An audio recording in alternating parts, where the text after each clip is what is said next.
ভারত পাকিস্তান যুদ্ধকালীন আবহে যখন পাকিস্তানের তরফ থেকে একের পর এক আক্রমণ ছিল, ড্রোন, ফাইটার জেট, মিসাইল, বিভিন্ন রকম আক্রমণ আনছিল ভারতের প্রতি, তখন ভারতের এয়ার ডিফেন্স মিসাইল সিস্টেম বা S-400, যেটা সুদর্শন চক্র নামেও খ্যাত, যখন তাদেরকে আকাশেই মেরে দিতে সক্ষম হচ্ছে, তখনই তার মাঝে একটি সবথেকে বড় খবর উঠে এলো যে ভারতে কিন্তু খুব শীঘ্রই আসতে চলেছে S-500।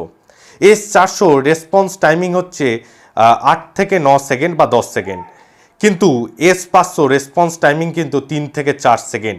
এটি 5 সেকেন্ডে 7 কিলোমিটার পথ কিন্তু অতিক্রম করতে পারে, এবং এর মিসাইল রেঞ্জ ক্ষমতাও কিন্তু প্রচুর, যেখানে S-400 ডিটেকশন ক্ষমতা 600 কিলোমিটার, এবং 400 কিলোমিটার দূর থেকে যেখানে শত্রুপক্ষকে ধ্বংস করে দিতে সক্ষম, সেখানে S-500 কিন্তু আরও আধুনিকতম প্রযুক্তি নিয়ে কিন্তু খুব শীঘ্রই ভারতবর্ষের মাটিতে পা রাখছে।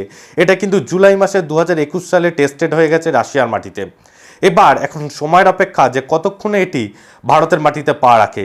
এবং এই খবর শুনে কিন্তু আপাতত কিন্তু চীনের কতটা থরহরি কম্পন শুরু হয়েছে জানি না, বাংলাদেশ কিন্তু আরও কাঁপতে শুরু করে দিয়েছে, যার জন্য এখন ইউনূস সাহেব কিন্তু বলতে শুরু করেছেন যে ঠান্ডা হোক দক্ষিণ এশিয়া, আপাতত ঠান্ডার পরিস্থিতি আমরা চাই।